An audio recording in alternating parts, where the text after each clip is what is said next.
નમસ્કાર વિદ્યાર્થી મિત્રો, ગયા લેક્ચરમાં આપણે ચેપ્ટર નંબર 6 કે જેનું નામ હતું વિદ્યુત ચુંબકીય પ્રેરણ એના વધારાના સ્વાધ્યાયના દાખલાઓ સહિત સંપૂર્ણ આ ચેપ્ટર આપણે પૂરું કર્યું. ત્યાર પછી આજે આપણે એક નવું ચેપ્ટર નંબર 7 કે જેનું નામ છે પ્રત્યાવર્તી પ્રવાહો, એસી પ્રવાહો, એની આજે આપણે શરૂઆત કરીએ. પ્રત્યાવર્તી પ્રવાહો એટલે એસી પ્રવાહો, અલ્ટરનેટિંગ કરંટ, ઉલટ સુલટ પ્રવાહ, એની આપણે શરૂઆત કરીએ.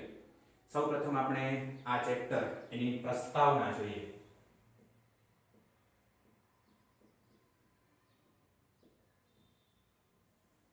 વોલ્ટેજ અને પ્રવાહ એ બે પ્રકારના હોય છે. ડીસી વોલ્ટેજ અને પ્રવાહ, એવી જ રીતે એસી વોલ્ટેજ અને પ્રવાહ. બરાબર, વોલ્ટેજ અને પ્રવાહ છે કેટલા પ્રકારના હોય? બે. એક તો ડીસી વોલ્ટેજ અને પ્રવાહ અને બીજું એસી વોલ્ટેજ અને પ્રવાહ. ડીસી એટલે ડાયરેક્ટ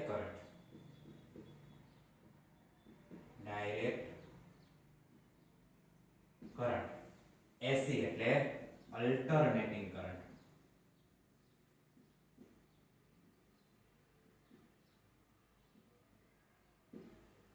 ડાયરેક્ટ કરંટ એટલે એક દિશ પ્રવાહ, એક જ દિશામાં વહેતો પ્રવાહ, એક દિશ પ્રવાહ. જ્યારે અલ્ટરનેટિંગ કરંટ એટલે ઉલટ સુલટ પ્રવાહ. અત્યાર સુધી આપણે ચેપ્ટર નંબર 3 કે જેનું નામ હતું પ્રવાહ વિદ્યુત, ત્યાંથી લઈ અને બાકીના તમામ ચેપ્ટરમાં આપણે જ્યારે કોઈ પરિપથ કે પછી તારમાંથી પસાર થતો પ્રવાહ લીધો છે ત્યારે પરિપથમાં વોલ્ટેજ પ્રાપ્તિ સ્થાન તરીકે બેટરીનો ઉપયોગ કરેલો. આ બેટરી દ્વારા મળતો જે પ્રવાહ છે એ એકદિશ પ્રવાહ છે. બેટરી દ્વારા મળતો પ્રવાહ છે એ સમયની સાથે પોતાનું મૂલ્ય કે દિશા બદલતો નથી. તેથી બેટરી દ્વારા જે મળતો પ્રવાહ છે એ ડીસી પ્રવાહ છે, એક જ દિશામાં વહેતો પ્રવાહ. તો આ ડીસી વોલ્ટેજ અને પ્રવાહનો જો આપણે સમય વિરુદ્ધ આલેખ દોરીએ, બરાબર, આ રીતે સમજો કે આ અક્ષ ઉપર સમય t છે, અહીંયા આપણે ડીસી વોલ્ટેજ અને પ્રવાહ લઈએ. તો આ ડીસી વોલ્ટેજ અને પ્રવાહ એનો સમયની સાથે આલેખ દોરીએ તો તમને એ આલેખ છે સમયની અક્ષને સમાંતર મળશે. કારણ કે ડીસી કરંટ છે એ પોતાનું મૂલ્ય અને દિશા સમયની સાથે બદલાતો નથી. એટલે ડીસી પ્રવાહ છે એ સમયની સાથે અચળ રહે છે. તેથી એને એકદિશ પ્રવાહ, એક જ દિશામાં વહેતો પ્રવાહ ડીસી કરંટ કહેવામાં આવે છે. જ્યારે એસી કરંટ છે એ સમયની સાથે પોતાનું મૂલ્ય અને દિશા બંને બદલે છે. એનો આપણે એસી વોલ્ટેજ અને કરંટનો જો આપણે સમય વિરુદ્ધ આલેખ દોરીએ તો એ આપણને આવી રીતે આમ મળશે. આ એસી કરંટ અને વોલ્ટેજ છે એ સમયની સાથે પોતાનું મૂલ્ય અને દિશા એ સાઇન વિધેય મુજબ સતત બદલે છે. સાઇન છે આવર્તનીય વિધેય છે જે સમયની સાથે પોતાનું મૂલ્ય સતત બદલે છે. બરાબર, તો આ એસી કરંટ અને વોલ્ટેજ પણ સમયની સાથે પોતાનું મૂલ્ય આવર્ત રીતે દિશા અને મૂલ્ય બંને બદલે છે સાઇન વિધેય મુજબ. બરાબર, આથી આ જે એસી કરંટ છે એને ઉલટ સુલટ પ્રવાહ, એસી વોલ્ટેજને ઉલટ સુલટ વોલ્ટેજ તરીકે ઓળખવામાં આવે છે. સામાન્ય રીતે આપણે વ્યવહારમાં, ઘર વપરાશમાં કે પછી ઓફિસમાં, સ્કૂલની અંદર, મંદિરો, મોટા સંસ્થાઓ, એની અંદર આપણે જે વોલ્ટેજ, જે પ્રવાહનો ઉપયોગ કરીએ છીએ એ એસી વોલ્ટેજ અને પ્રવાહ છે. બરાબર, વ્યવહારમાં જે આપણે વિદ્યુત ઉર્જાનો વપરાશ કરીએ છીએ આ વિદ્યુત ઉર્જા કઈ છે?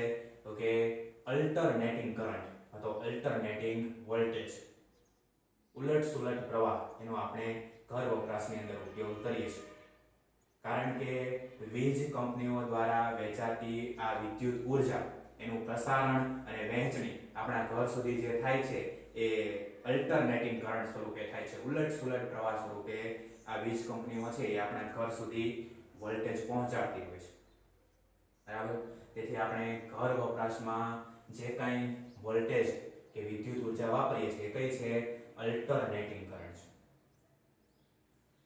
આ ડીસી કરંટ એનું ઉદ્ગમ એ વિદ્યુત રાસાયણિક કોષ, જેને આપણે બેટરી કહીએ, કરંટનો ઉદ્ગમ શું છે? વિદ્યુત રાસાયણિક કોષ. બીજા ઘણા એના ઉદ્ગમ છે, પરંતુ તમે જે જાણો છો એ હું તમને યાદ કરાવું છું. ઉદ્ગમ કયું છે? વિદ્યુત રાસાયણિક કોષ, અથવા એને આપણે બેટરી કહીએ છીએ. એવી જ રીતે આ એસી કરંટ, બરાબર, એનો ઉદ્ગમ છે એસી જનરેટર.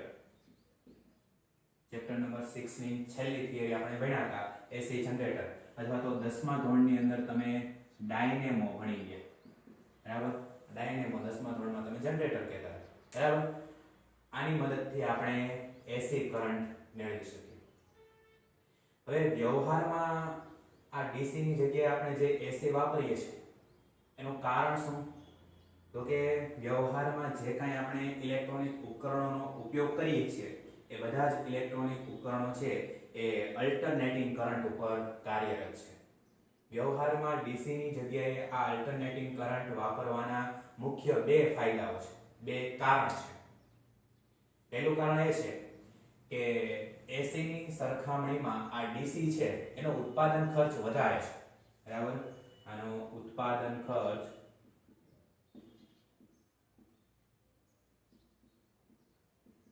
વધારે છે, કારણ કે આ જે ડીસી કરંટ છે એ બેટરી એની અંદર રાસાયણિક દ્રવ્યો, રાસાયણિક પ્રક્રિયાઓ કરી અને આપણને આ ડાયરેક્ટ કરંટ મળતો હોય છે. તેથી આ જે ઉત્પાદન ખર્ચ છે એ વધારે છે. જ્યારે આ ડીસી ની સરખામણીમાં એસી એનો ઉત્પાદન ખર્ચ પ્રમાણમાં ઓછો છે. પ્રમાણમાં એસી કરંટ છે એનો ઉત્પાદન ખર્ચ કેવો છે? ઓછો છે.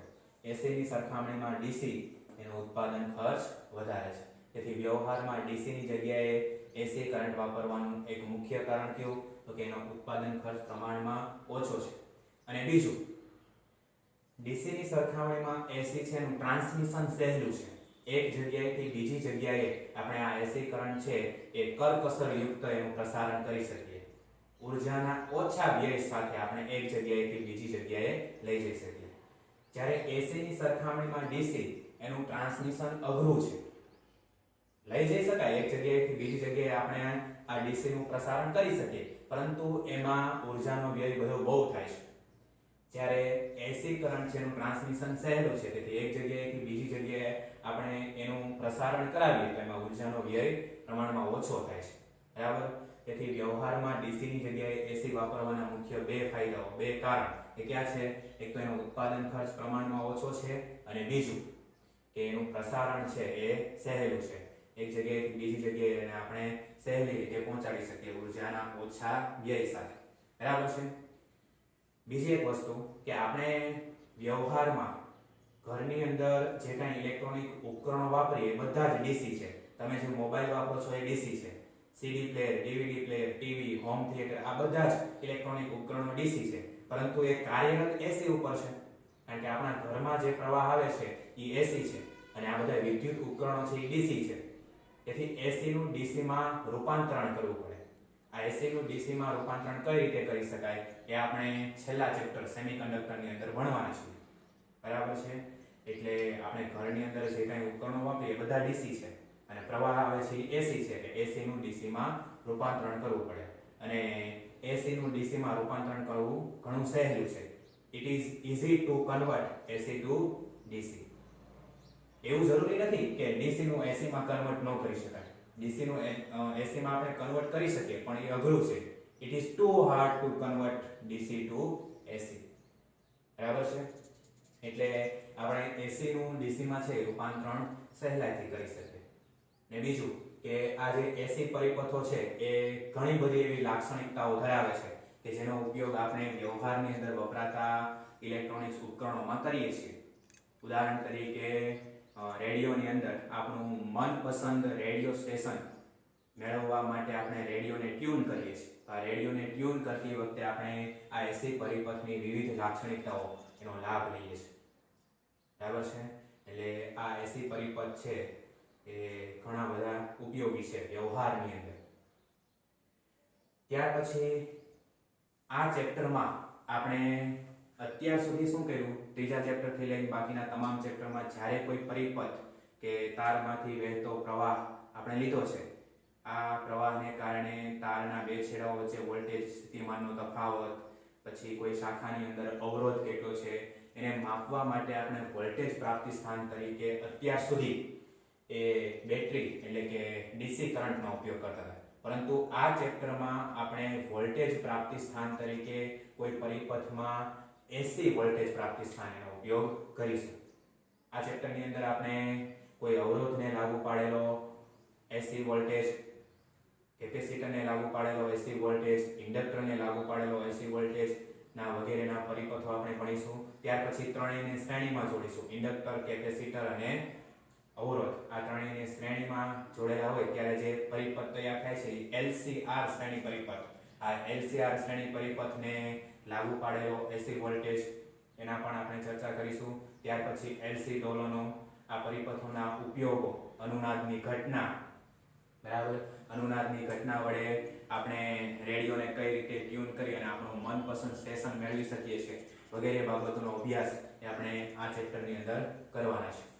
અને છેલ્લે આપણે આ ચેપ્ટરમાં ટ્રાન્સફોર્મર એ થિયરી ભણી અને આ ચેપ્ટર પૂરું કરીશું. બરાબર છે. તો સૌપ્રથમ આપણે આ ચેપ્ટરની પહેલી થિયરી જોઈએ કે જેનું નામ છે અવરોધકને લાગુ પાડેલો એસી વોલ્ટેજ. માત્ર અવરોધ ધરાવતા પરિપથને લાગુ પાડેલ એસી વોલ્ટેજ એ આપણો આ ચેપ્ટરનો પહેલો ટોપિક છે. એની આપણે હવે ચર્ચા કરીએ. બરાબર. હવે મિત્રો આપણે આ ચેપ્ટરની પ્રથમ થિયરી ભણીએ કે જેનું નામ છે અવરોધકને લાગુ પાડેલ એસી વોલ્ટેજ, અથવા આ પ્રશ્ન આમ પણ લખાય કે માત્ર અવરોધ ધરાવતા પરિપથને લાગુ પાડેલ એસી વોલ્ટેજ. બંને રીતે પરીક્ષામાં પ્રશ્ન પૂછાઈ શકે. કોઈ એક એસી વોલ્ટેજ પ્રાપ્તિ સ્થાન એની સાથે આપણે એક અવરોધ કે જેનું મૂલ્ય R છે એને જોડીએ તો જે પરિપથ તૈયાર થાય એને માત્ર અવરોધ ધરાવતો પરિપથ કહેવાય.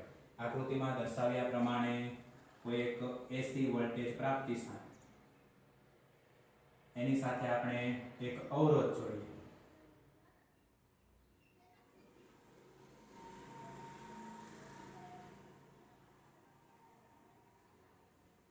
તો આ જે પરિપથ તૈયાર થયો એને માત્ર અવરોધ ધરાવતો પરિપથ કહેવાય, જ્યાં અવરોધ R છે અને એસી વોલ્ટેજ V છે. આવા એસી વોલ્ટેજ પ્રાપ્તિ સ્થાન સાથે એક અવરોધ R જોડેલો છે. આ એસી વોલ્ટેજ એ સમયની સાથે સાઇન વિધેય મુજબ આવર્ત રીતે સતત બદલાય છે. આ એસી વોલ્ટેજ V બરાબર Vm sin ઓમેગા t સૂત્ર મુજબ પોતાનું મૂલ્ય અને દિશા સતત સમયની સાથે બદલે છે. આ જે એસી વોલ્ટેજ પ્રાપ્તિ સ્થાન છે એના બે છેડા વચ્ચેનો વોલ્ટેજ પોતાની પોલારિટી છે એ સતત બદલતો હોય. અહીંયા આપણે આકૃતિમાં એક રાઉન્ડ કરી અને વચ્ચે આવી સાઇન વક્ર જેવી જે નિશાની કરી છે એના દ્વારા બનતી આ સંજ્ઞા એવું સૂચવે છે કે એસી વોલ્ટેજ પ્રાપ્તિ સ્થાન છે. એસી વોલ્ટેજ પ્રાપ્તિ સ્થાનની સંજ્ઞા કેવી હોય? આમ રાઉન્ડ કરવાનું, વચ્ચે સાઇન વક્ર કરવો. આ સંજ્ઞા છે એવું બતાવે છે કે આ એસી વોલ્ટેજ પ્રાપ્તિ સ્થાનના બે છેડા વચ્ચે જે વોલ્ટેજ છે એ સાઇન વક્ર મુજબ બદલાય છે. સમજો કે કોઈ એક t સમયે આ એસી વોલ્ટેજ પ્રાપ્તિ સ્થાનનો આ છેડો ધન અને આ છેડો ઋણ છે, ત્યારે આ વોલ્ટેજના કારણે પરિપથમાંથી વહેતો પ્રવાહ ધારો કે I t જેટલો છે. પરંતુ આ પ્રવાહ છે હંમેશ માટે આ પરિપથમાંથી નહીં વહે, કારણ કે અહીં કૌંસમાં આપણે t કરેલો છે. આ t સમય સુધી જ I જેટલો પ્રવાહ આ પરિપથમાંથી વહેશે, કારણ કે એસી વોલ્ટેજ છે એ સમયની સાથે પોતાનું મૂલ્ય અને દિશા બંને બદલે છે. સમયના પ્રથમ અર્ધ ચક્ર દરમિયાન સમજો કે આ એસી વોલ્ટેજ પ્રાપ્તિ સ્થાન છે એનો આ છેડો ધન અને આ છેડો ઋણ છે, ત્યારે પ્રવાહ આ દિશામાં વહેશે. પરંતુ હંમેશા માટે નહીં. સમયનું બીજું અર્ધ ચક્ર આવે એટલે આ વોલ્ટેજ પ્રાપ્તિ સ્થાનના બે છેડા વચ્ચેનો વોલ્ટેજ એની પોલારિટી બદલાઈ જાય. ધન હોય એ ઋણ થઈ જાય, ઋણ હોય એ ધન થઈ જાય. બરાબર છે. એટલે પ્રવાહની દિશા પણ ઉલટાશે. આમ એસી વોલ્ટેજ પ્રાપ્તિ સ્થાન છે એના બે છેડા વચ્ચેનો વોલ્ટેજ એ સમયની સાથે સાઇન વિધેય મુજબ આવર્ત રીતે બદલાય છે. સમજો કે કોઈ t સમય આ વોલ્ટેજના કારણે પરિપથમાંથી વહેતો પ્રવાહ I છે, વોલ્ટેજ V છે અને અવરોધ R છે, તો ઓહમના નિયમ મુજબ આપણે V બરાબર IR લખી શકીએ, બરાબર. અથવા તો આ બંધ પરિપથ છે અને આપણે કિર્ચોફનો બીજો નિયમ લાગુ પાડીએ તો આ દિશામાં આમ વોલ્ટેજ વધે છે, પછી આમ જઈએ તો વોલ્ટેજમાં કોઈ ફેરફાર ન થાય, આમ નીચે આવીએ તો પ્રવાહ અને મુસાફરીની દિશા એક જ છે, તેથી આ વોલ્ટેજમાં ઘટાડો થાય, વચ્ચે નિશાની માઈનસ આવે, માઈનસ IR, ગતિ કરતા કરતા હતા ત્યાં બરાબર 0, તો V માઈનસ IR બરાબર 0, તો V બરાબર IR. આમ બંને રીતે આપણે ઓહમનો નિયમ લાગુ પાડીએ કે કિર્ચોફનો બીજો નિયમ લાગુ પાડો, બંને રીતે આપણે V બરાબર IR લખી શકીએ. I છે ને સૂત્રનો કરતા બનાવો તો I બરાબર V ના છેદમાં R. V ની કિંમત મૂકીએ તો I બરાબર Vm sin omega t છેદમાં R. Vm ના છેદમાં R એટલે Im, તો I બરાબર Im sin omega t, જ્યાં Im બરાબર Vm ના છેદમાં R, જે ઓહમનો નિયમ છે. ઓહમનો નિયમ છે એ માત્ર અવરોધ ધરાવતા પરિપથ માટે AC વોલ્ટેજ હોય કે DC વોલ્ટેજ હોય બંને માટે સમાન રીતે લાગુ પાડી શકાય, તેથી Im બરાબર Vm ના છેદમાં R. વોલ્ટેજ છે એ V બરાબર Vm sin omega t અને પ્રવાહ છે એ I બરાબર Im sin omega t. અહીંયા વોલ્ટેજ અને પ્રવાહ બંને સાઇન વિધેય મુજબ બદલાય છે. અહીંયા Vm એટલે વોલ્ટેજનું મહત્તમ મૂલ્ય છે, Vm બરાબર વોલ્ટેજનું મહત્તમ મૂલ્ય. એવી જ રીતે આ સૂત્રની અંદર Im બરાબર પ્રવાહનું મહત્તમ મૂલ્ય. Im બરાબર Vm ના છેદમાં R જેટલો પ્રવાહ આ પરિપથમાં આ વોલ્ટેજ પ્રાપ્તિ સ્થાનના કારણે વહેશે, બરાબર. જ્યાં I બરાબર Im sin omega t અને V બરાબર Vm sin omega t, એટલે વોલ્ટેજ અને પ્રવાહ બંને સાઇન વિધેય મુજબ સમયની સાથે બદલાય છે. તો આ વોલ્ટેજ અને પ્રવાહનો આપણે સમય વિરુદ્ધ આલેખ દોરીએ તો આલેખ આપણને આવો મળશે. અહીંયા આપણે y અક્ષ ઉપર વોલ્ટેજ અને પ્રવાહ લઈશું, x અક્ષ ઉપર આપણે સમય લઈએ, સમય ઓમેગા t. પહેલા હું વોલ્ટેજનો આલેખ દર્શાવું, v બરાબર Vm sin omega t, voltage છે એ સાઇન વિધેય મુજબ બદલાય છે.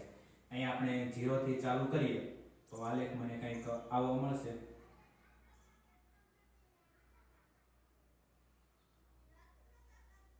બરાબર, સાઇન વક્ર જેવો મને આલેખ વોલ્ટેજ વિરુદ્ધ સમયનો મળશે. અહીંયા મહત્તમ વોલ્ટેજ હશે અને અહીંયા ઋણ મહત્તમ, અહીંયા Vm અને અહીંયા માઈનસ Vm. આ 0 છે, અહીંયા આવશે π/2, આ π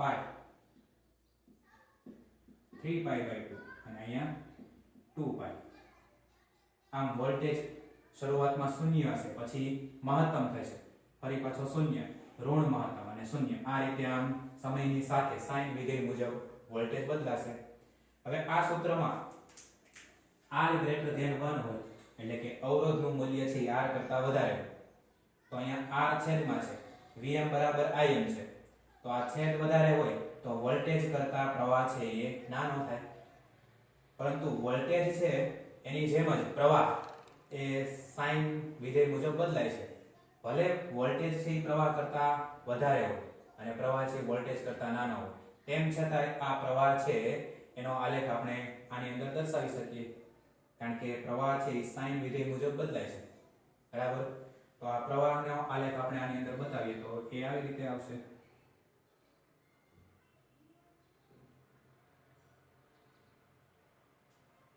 બરાબર, આ જે આલેખ છે એ વોલ્ટેજનો છે અને આ બીજો આલેખ છે એ પ્રવાહનો છે. બંને સાઇન વિધેય મુજબ બદલાય છે. અહીંયા મહત્તમ પ્રવાહ Im અને અહીંયા ન્યૂનતમ પ્રવાહ અથવા તો ઋણ મહત્તમ પ્રવાહ -Im. શરૂઆતમાં પ્રવાહ 0, પછી મહત્તમ 0, ઋણ મહત્તમ 0, આવી રીતે પ્રવાહ છે વોલ્ટેજની જેમ જ સાઇન વિધેય મુજબ બદલાય છે. વોલ્ટેજ છે એ વધારે છે, પ્રવાહ કેવો છે? ઓછો છે.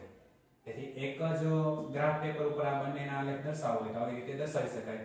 એમાં ઉપરનો આલેખ છે વોલ્ટેજનો છે, નીચેનો શેનો છે? પ્રવાહનો.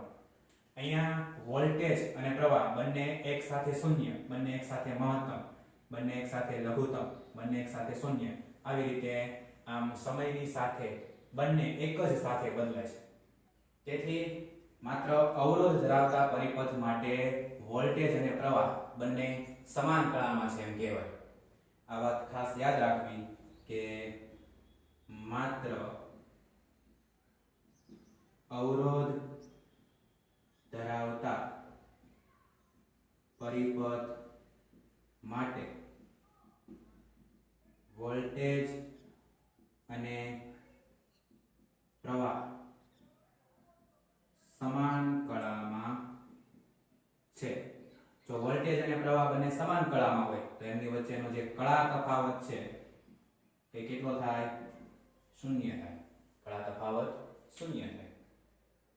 આ કળા તફાવત છે એ શૂન્ય થવાનું કારણ શું? તો કે વોલ્ટેજ અને પ્રવાહ બંને સમાન કળામાં છે. તેથી તેમની વચ્ચેનો કળા તફાવત શૂન્ય છે. કળા તફાવત છે તમારા માટે એક નવો શબ્દ છે. એક સરસ ઉદાહરણ આપી તમને કળા તફાવત સમજાવું. સમજો કે બે હિંચકાઓ બાજુમાં રહેલા છે. બંને હિંચકાઓને તમે પકડ્યા છે. હવે બંનેને એક સાથે છોડી દો તો આ બંને હિંચકાઓ છે એ એક જ સાથે આમ આગળ તરફ ગતિ કરશે. વળી પાછા બંને એક જ સાથે આમ પાછળ તરફ ગતિ કરશે. આમ સમયની સાથે આ બંને હિંચકાઓ છે એ એક સમાન દોલનો કરશે. તો આ બંને હિંચકાઓ છે એમની વચ્ચે સમાન કળા છે એમ કહેવાય. તેથી કળા તફાવત કેટલો થાય? શૂન્ય. પરંતુ જો તમે એક હિંચકાને પકડી રાખો અને બીજાને આમ આગળ તરફ ગતિ કરાવો, બીજો આમ આગળ પહોંચે પછી આ પહેલાને છોડો તો હવે આ હિંચકાઓની ગતિ આવી થશે. સમયની સાથે છે એક સરખા દોલનોથી ગતિ નહીં કરતા હોય તો એ છે સમાન કળામાં નથી. અને જો આ બંને હિંચકાઓ છે સમાન કળામાં ન હોય તો તેમની વચ્ચેનો કળા તફાવત શૂન્ય થાય નહીં. આમ જ્યારે વોલ્ટેજ અને પ્રવાહ બંને જ્યારે સમાન કળામાં હોય ત્યારે એમની વચ્ચેનો કળા તફાવત શૂન્ય થાય. અહીં આપણે એવું જ કરીએ છીએ, વોલ્ટેજ અને પ્રવાહ બંનેને એક સાથે છોડીએ છીએ તો બંને એક જ સાથે મહત્તમ, બંને એક સાથે શૂન્ય, બંને એક સાથે લઘુત્તમ, વળી બંને એક સાથે પાછા શૂન્ય, આવી રીતે સમયની સાથે સતત બદલાય છે. તેથી તેમની વચ્ચેનો જે કળા તફાવત છે કેવો છે? શૂન્ય છે. બીજું કે અહીંયા આપણે આ પરિપથને લાગુ પાડેલો એસી વોલ્ટેજ એની માફક આ એસી પ્રવાહ પણ સાઇન વક્ર મુજબ બદલાય છે. સમયના પ્રત્યેક ચક્ર દરમિયાન વોલ્ટેજને અનુરૂપ પ્રવાહ પણ ધન અને ઋણ મૂલ્યો ધારણ કરે છે. તેથી સમયના એક પૂર્ણ ચક્ર દરમિયાન પ્રવાહના આ ધન અને ઋણ મૂલ્યોનો સરવાળો છે એ શૂન્ય થાય. કારણ કે જેટલા ધન મૂલ્ય હશે એટલા જ ઋણ મૂલ્ય હશે. એનો તમે સમયના એક પૂર્ણ ચક્ર દરમિયાન સરવાળો કરો તો શૂન્ય મળે. એટલે કે પ્રવાહના એક આવર્તકાળ પરનું સરેરાશ એ શૂન્ય છે. પ્રવાહના આ એક આવર્તકાળ પરનું સરેરાશ કેટલું છે? શૂન્ય છે. તો આ હકીકતનો અર્થ એવો નથી કે આ પરિપથમાં વ્યય થતો પાવર શૂન્ય છે. આપણને એવું લાગે કે સરેરાશ પ્રવાહ શૂન્ય છે તો પાવર શૂન્ય છે, એવું ન હોય. કારણ કે આ જે પ્રવાહ છે એ તો અવરોધમાંથી પસાર થવાનું છે. તો પ્રવાહ અવરોધમાંથી પસાર થાય તો પાવરનો વ્યય થાય જ. તેથી અવરોધકનો પાવર વ્યય, અવરોધકનો પાવર વ્યય આપણે P બરાબર I² R સૂત્ર મુજબ આપીએ છીએ.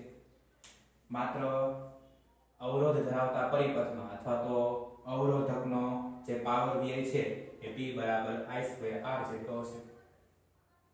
આ પાવરનું એક આવર્તકાળ પરનું સરેરાશ વાસ્તવિક પાવર આપણે પાવરના એક આવર્તકાળ પરનું સરેરાશ વાસ્તવિક પાવર કહેવાય. પાવરના એક આવર્તકાળ પરનું સરેરાશ શું કહેવાય? વાસ્તવિક પાવર અથવા તો સરેરાશ પાવર. તો સરેરાશ પાવર P બાર બરાબર I સ્ક્વેર R એનું શું લેવાનું છે? સરેરાશ. P બાર તેની માથે આ જે 12 ની નિશાની છે એ પાવરનું સરેરાશ મૂલ્ય બતાવે. હવે P બરાબર I સ્ક્વેર R, પરંતુ આપણા પરિપથમાંથી પસાર થતો પ્રવાહ સ્મોલ I છે, તેથી સરેરાશ પાવર P બાર બરાબર I સ્ક્વેર R એને આપણે આ ત્રિકોણ બ્રેકેટમાં બતાવે છે. આ ત્રિકોણ બ્રેકેટ એવું બતાવે છે કે પાવરનું સરેરાશ મૂલ્ય છે, તેથી P બાર બરાબર I square R in angular bracket.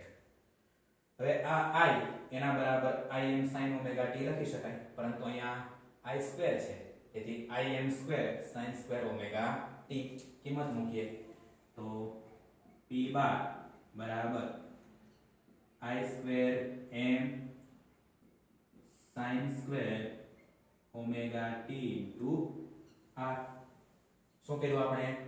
I ની કિંમત મૂકી, Im sin ઓમેગા t, એટલે I square m sin square omega t અહીંયા કિંમત મૂકી.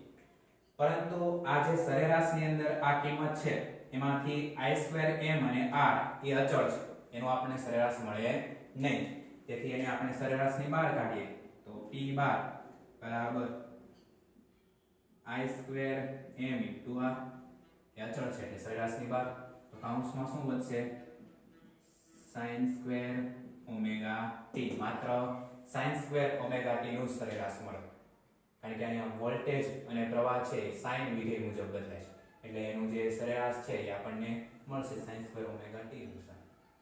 પરંતુ અહીંયા છે એ ત્રિકોણમિતિનું એક સૂત્ર આપણે વાપરીશું, sin સ્ક્વેર ઓમેગા t એની જગ્યાએ આપણે આવું એક સૂત્ર છે sin સ્ક્વેર થીટા બરાબર 1 માઈનસ cos 2 થીટા ના છેદમાં 2. આવું ત્રિકોણમિતિનું એક સૂત્ર છે, એનો આપણે અહીંયા ઉપયોગ કરીએ તો સરેરાશ પાવર P બરાબર I square m into r એમને રહેવા દીધું sin સ્ક્વેર ઓમેગા t, તો 1 minus cos 2 omega t by 2. 1 minus cos 2 omega t છેદમાં 2.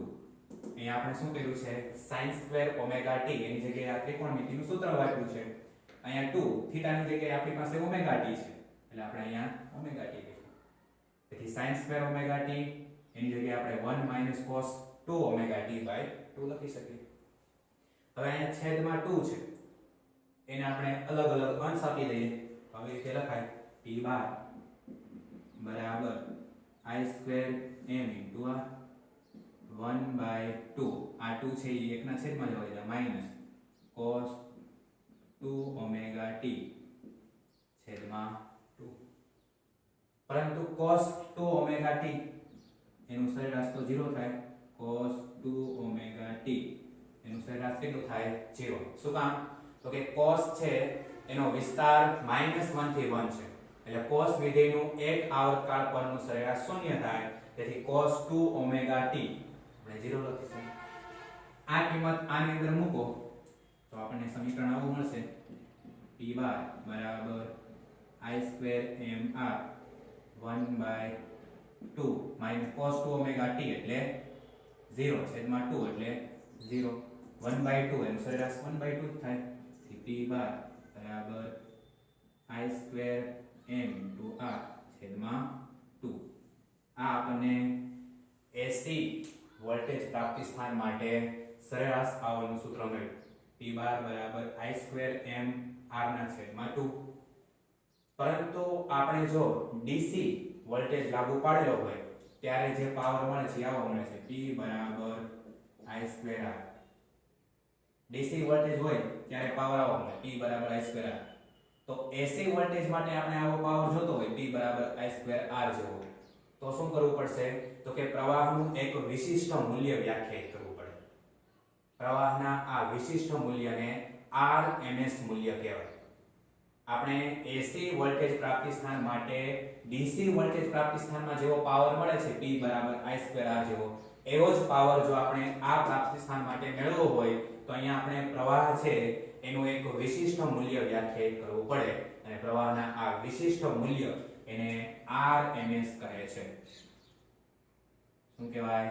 RMS એટલે સરેરાશના વર્ગીતનું વર્ગમૂળ. RMS એટલે સરેરાશના વર્ગીતનું વર્ગમૂળ. આ RMS એટલે રૂટ મીન સ્ક્વેર. RMS એટલે શું થાય? Root mean square. આને આપણે પ્રવાહ હોય તો IRMS અથવા તો ખાલી I વડે દર્શાવે.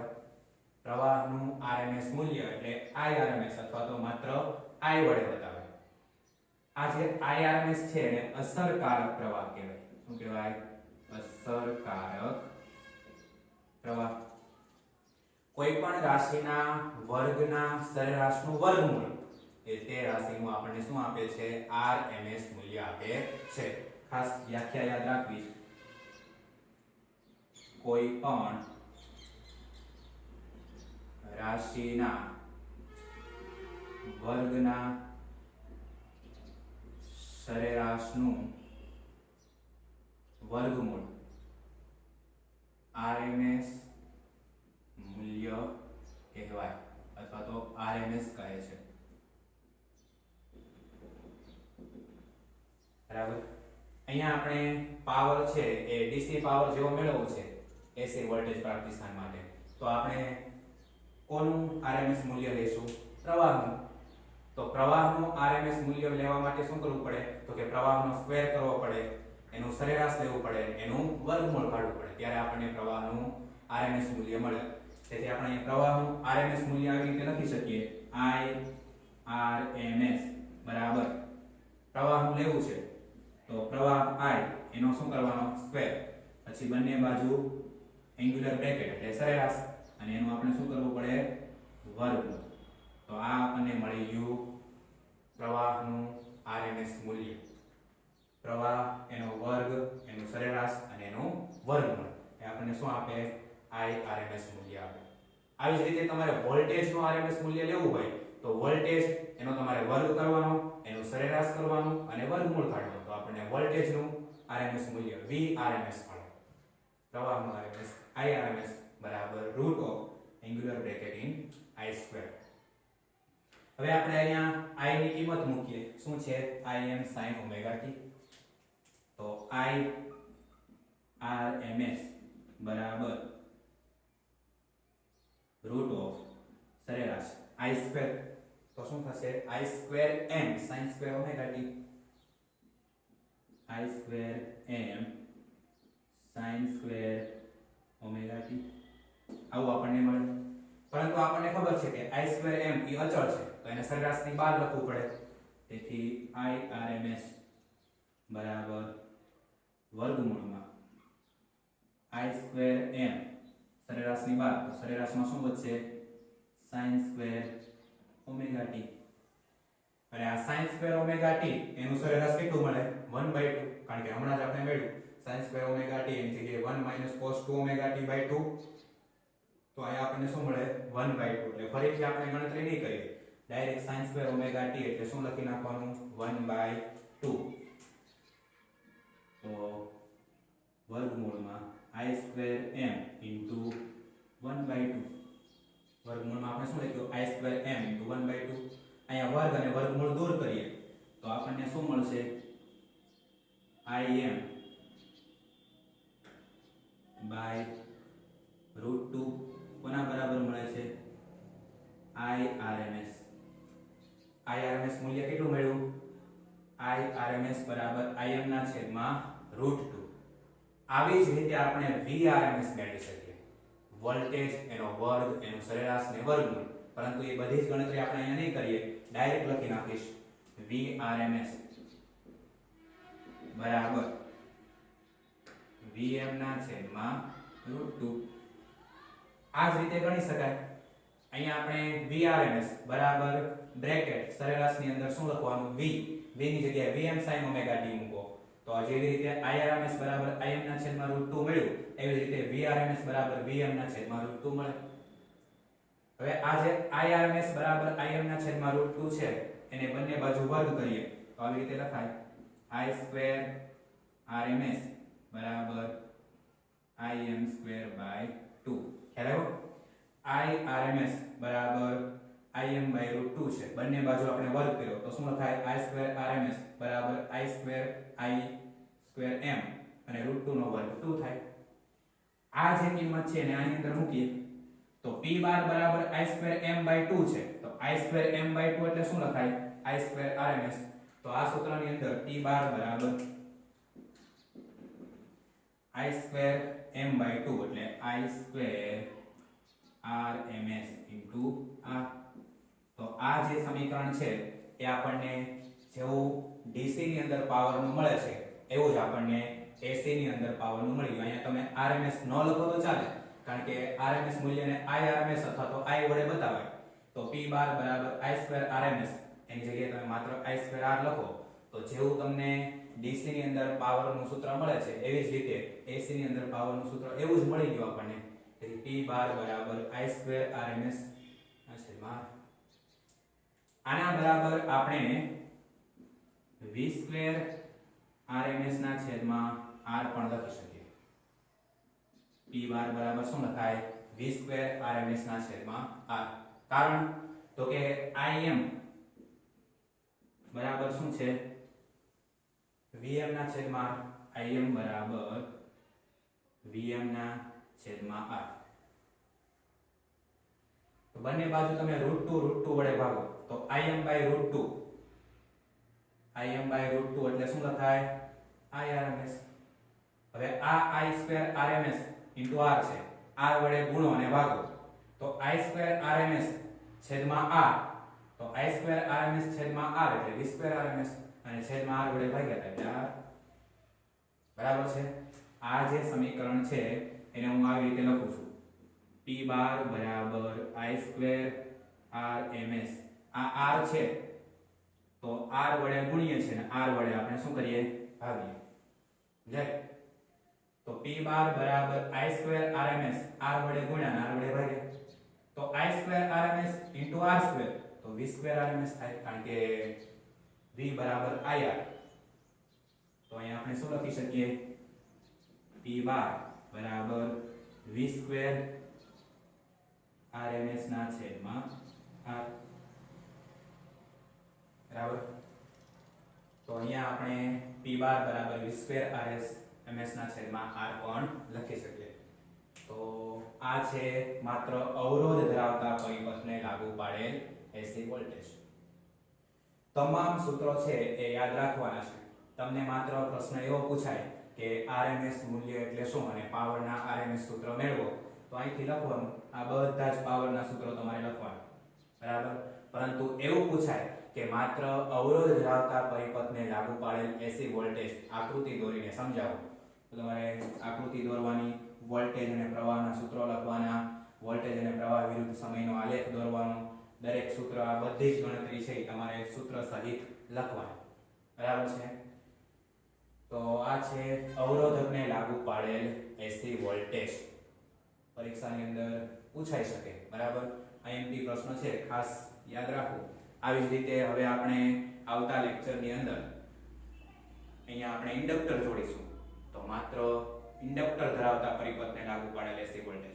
એવી જ રીતે આપણે અવરોધની જગ્યાએ કેપેસિટર જોડશું તો માત્ર કેપેસિટરને લાગુ પાડેલ AC વોલ્ટેજ. આવી ઘણી બધી થિયરીઓ આપણે આ ચેપ્ટરની અંદર ભણવાના છે, પણ એનો અભ્યાસ વિદ્યાર્થી મિત્રો આપણે આવતા લેક્ચરમાં કરશું. બરાબર? ખાસ આજનો આ જે ટોપિક છે એ વ્યવસ્થિત લખી અને તૈયાર કરજો. આમાં ઘણી બધી વસ્તુઓ એવી છે કે મેં બોલ્યો હોય, અહીંયા બોર્ડમાં લખ્યું ન હોય, માત્ર સૂત્રો જ મેં લખ્યા છે અને ટેક્સ્ટ બુકમાં બધું વ્યવસ્થિત રીતે આપેલું છે. તમે લખી અને તૈયાર કરજો. આવતા લેક્ચરમાં આપણે આના ઉપર આધારિત ઉદાહરણ અને ફેઝરની રીત ભણીશું. ત્યાં સુધી જય હિન્દ, જય ભારત.